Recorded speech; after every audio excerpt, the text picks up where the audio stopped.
realize it now. Okay, now. I was really focused on where I was going. I was. In addition to my book on jokes, I'm also reading a book on anti-gravity. Freddie Mechanic. Hey, Shifty! So, what about my car?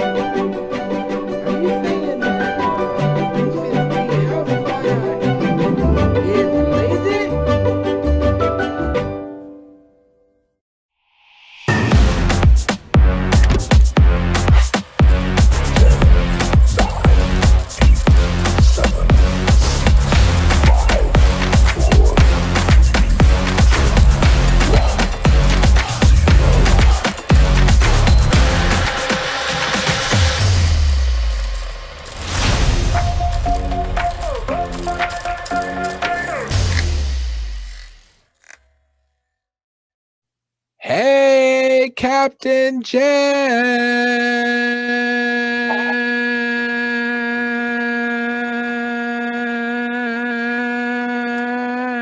Hi. Hello? You done? I'm done. Hi. Hi. Hey. Hey. So everyone tuning in may have just seen the little roller at the beginning for the Get to Know Me interview segment and might be wondering what's going on. What's this? Well, we've decided that this week we wanted to mix things up a little bit and have a little fun. So for the next couple of weeks, we decided that it might be a good idea if we got to know me and thee, as in the Captain Jen and Captain Mike. We've realized we've interviewed people here before, and so many of you guys, we have some new people that have tuned in, and you might not know about us and about what we've been through.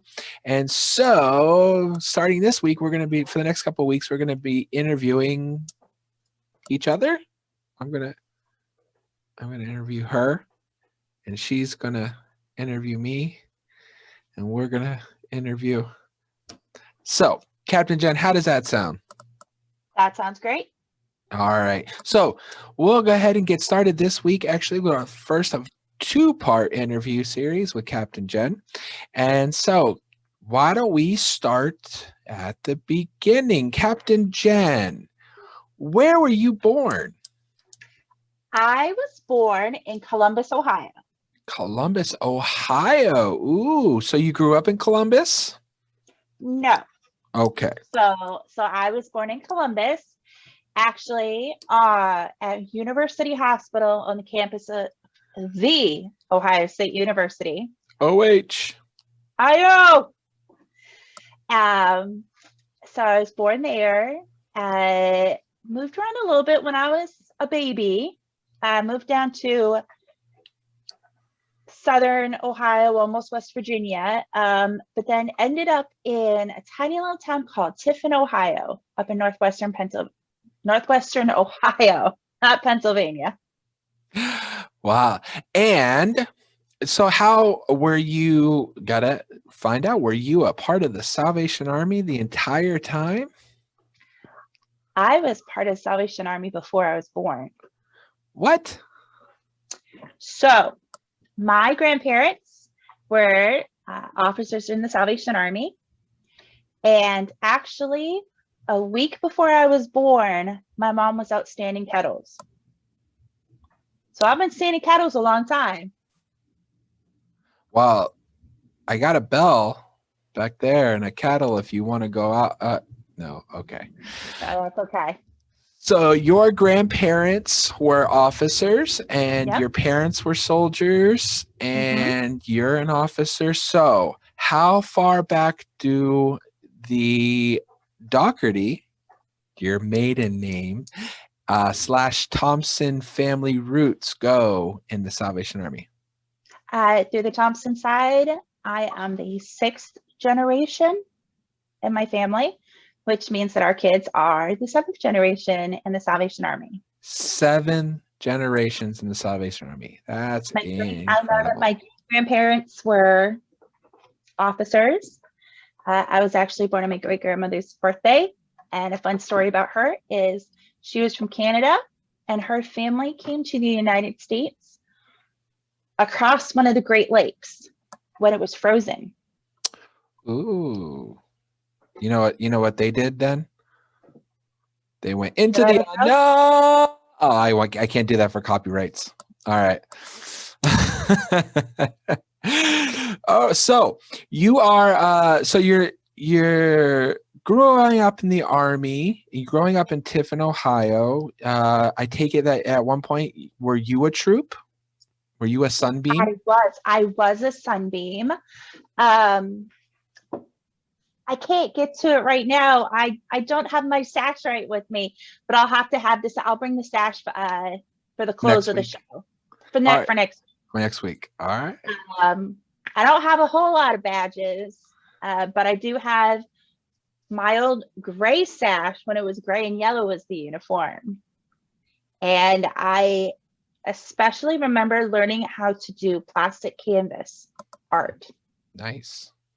Well, so we can fast forward a little bit, and so you part of the troops, part of everything. Did you stay in Tiffin, Ohio, your entire childhood? Did not, and actually, I did not go to the Salvation Army my whole childhood. Oh, So when my grandparents were the officers in town, we were part of the troops, and then they moved. Oh, nicely done. sorry. It's like a delivery service. Had a little helper bring it. Ah, hi, little helper. So there's my 4 little badges for Salvation Army, Nice. play acting, the Bible, and friend to animals. Oh, you're still a friend to animals. I Yeah, am that's- still a friend to animals. That's where you learned it. So you were to the So- Army, and then you went to another church. So we went to another church Mhm. when my grandparents got moved away. They got moved to Connecticut. Mhm. But when I was a freshman in high school, my grandparents lived up in Maine. They had retired, and my grandmother was getting kind of sick. So my parents made the decision to move us up to Maine. Now, my dad lived in the same house his entire life. My mom, as an officer's kid, got to move around. Actually went to 3 different high schools, which is crazy. That's nuts. So we moved up to Old Orchard Beach, Maine, where I did my last 3 years of high school, and I got back into the Salvation Army there. It was right around the corner. Well, that's pretty awesome that you got back in, and it was awesome. More awesome, and more importantly, that you never stopped going to church. That Mhm. was the better part. So we have kind of hit on your Army history, but what about your history with the Lord? When did you come to know Jesus? The night before I started kindergarten, Okay, how did that happen? I remember we were actually living with my grandparents, and they lived in an apartment above the Salvation Army. And I wonder what that's like. the night before I started kindergarten, I remember sitting in my parents' bedroom and my parents talking to me and asking if I wanted to be with them in heaven and be with God in heaven when I died. And I had been learning all about God the whole time. And I said yes, and I asked God into my heart. That's good. And now that's not always, I haven't always remembered that. You get a little older, sometimes you get a little silly. So you haven't Oh, been my- perfect since you've been 5? No, I have not. But even during the times when I wasn't quite so perfect, I'd get mad at my parents and yell at my parents or fight with my brother and sister, things like that. God's still with me. God's still been with me. And I want to tell a story for anybody who might think that kids might think that God doesn't care about them just because they're kids. And I want to tell you that God cares about you and God listens to your prayers too. So I was a little kid and I really wanted to go outside and ride my tricycle. And it was supposed to rain. But I had been watching a show and they had been talking about how you can pray to God. And God listens to your prayers and God cares about your prayers, even if you're a kid. Well, I really, really, really wanted to ride my tricycle. So I prayed and asked God that it wouldn't rain till I got done riding my tricycle. So I went outside and I rode it all around until I was nice and tired. And then it was time to come inside. And I got my tricycle up on the porch and that's when it started raining. Right when you stepped on the porch. Right when I stepped on the porch. Isn't it nice to know that God listens to everyone, no matter how big or small or young or old, or doesn't matter, he listens. That's awesome, Captain Jen. So we can think that it might be just something simple and something as silly as I want to go out and enjoy the nice weather and I want to ride my tricycle, but God cares. That's right. That's awesome, Captain Jen. Well, I think that's a good place to put a bookmark in this Get to Know Me. So here's what we're going to do. We're going to come back next week and we're going to hear a little more from Captain Jen about her life and as she grown into an adult and how in the world did she become Captain Jen? We'll have to find out next week. All right. So now how about we have a little bit of fun and watch a little fun video. And then after that, kick it to Mr. Phil to learn our next chapter of What is a Christian? How's that sound? That sounds great.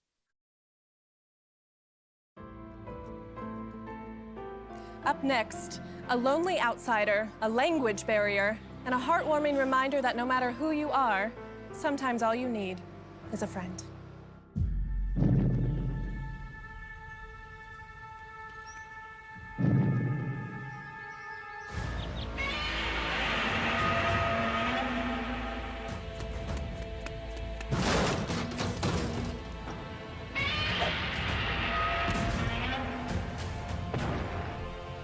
So Greg, you're saying he was just looking for a friend? Yes, ma'am. He felt rejected, misunderstood. It's a big reason why I built the translator for him. Mr. Godzilla, how did you feel when you first made contact with mankind? First of all, thank you for having me on. Frankly, I was lonely. As the only giant radioactive reptile on the planet, there were not many opportunities for friendship. When people looked at him, all they saw was a massive, rampaging, city-destroying monster. Is that because he is a massive, rampaging, city-destroying monster? But he's a good dude. On the inside, he's got a huge heart.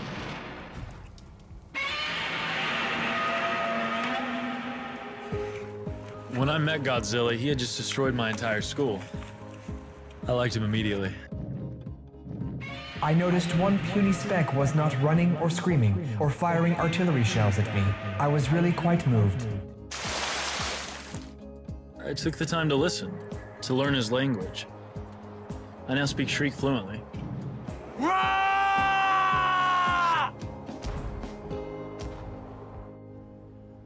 Hi, can I get a spicy salmon and a dragon roll? Oh, and 7 Wells.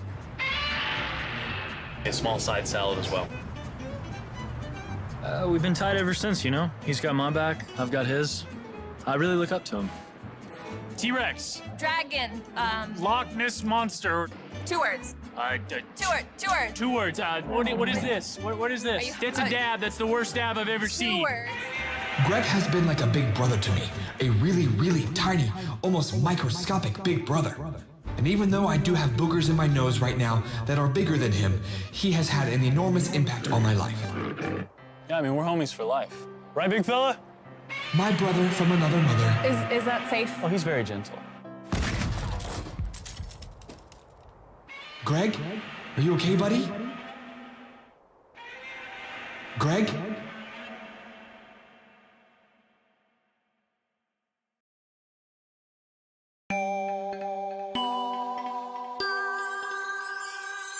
Hey everybody, let's take a look. Near the end of the Bible is a really little book, but it's got a lot of stuff that we can learn. So come on everybody, it's time to turn to the letter we call 1 John. Oh look, you're back! So am I. And here we are once again. And I'm here too. Don't forget about me. Oh, hi Emily. All right, we're all here. Can we get back to our mission? Right, our mission.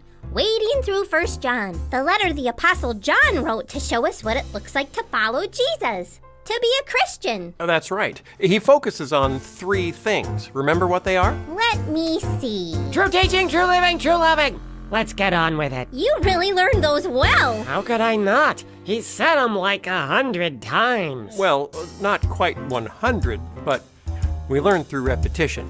Okay, we are on 1 John chapter 3. Emily, can you read us verses 11 through 16? Sure can.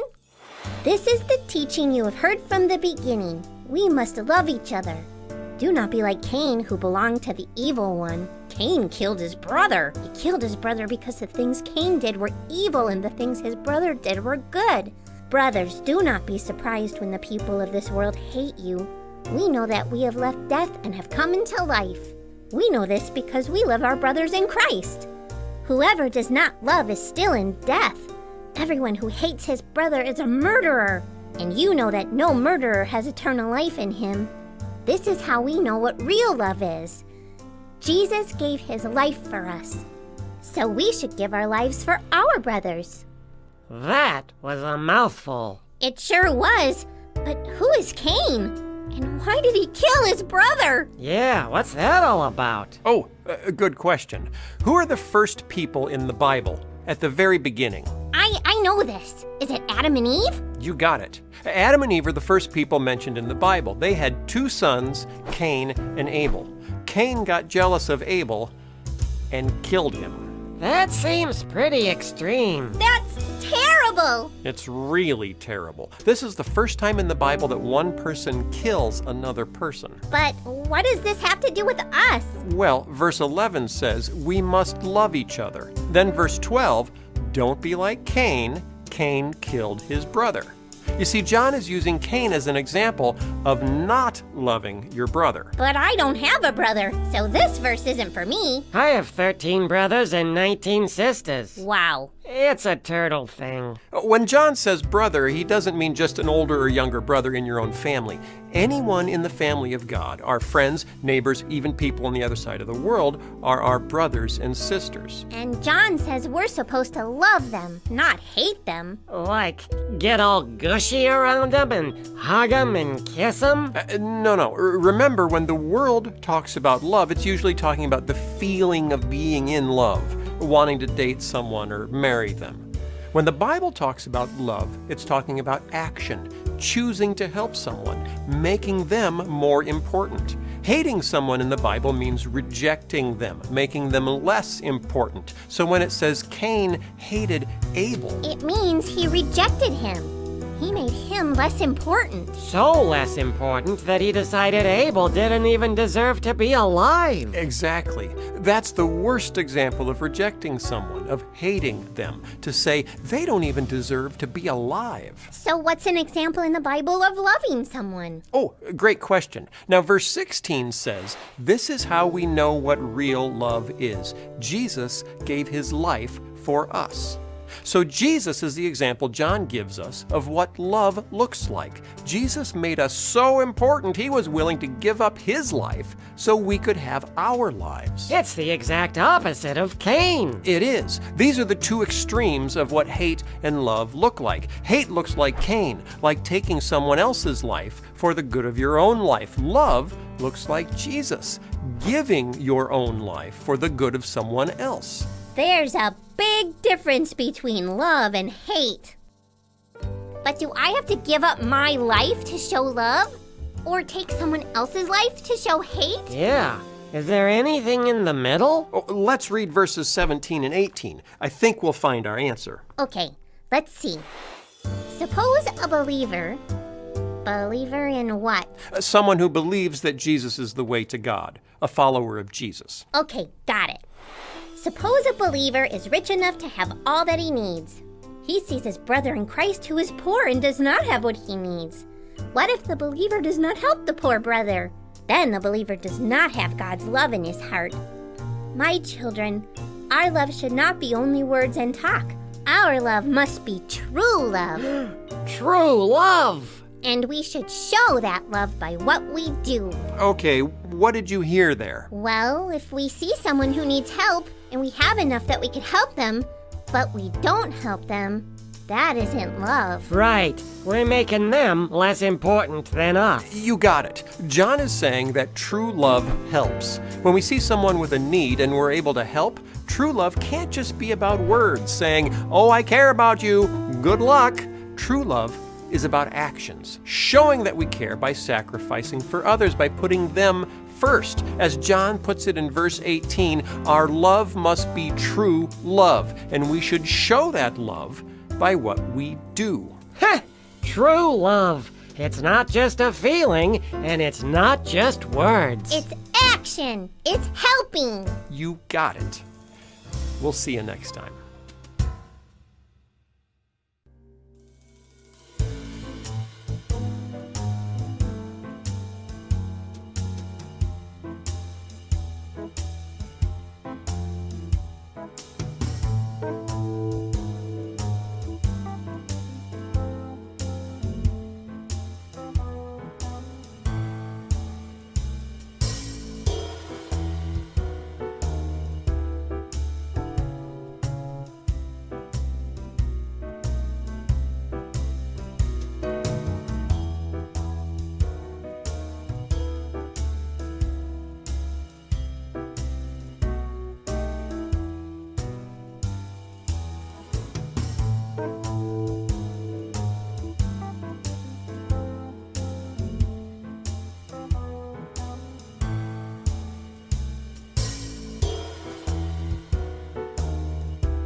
Oh, a 10-pound bag of sugar.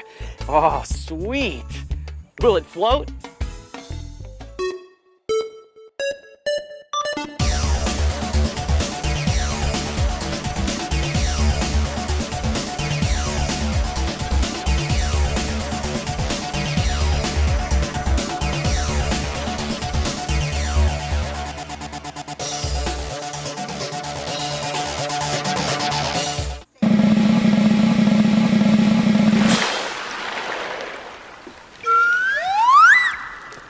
Oh yeah, it floats, baby. Woo!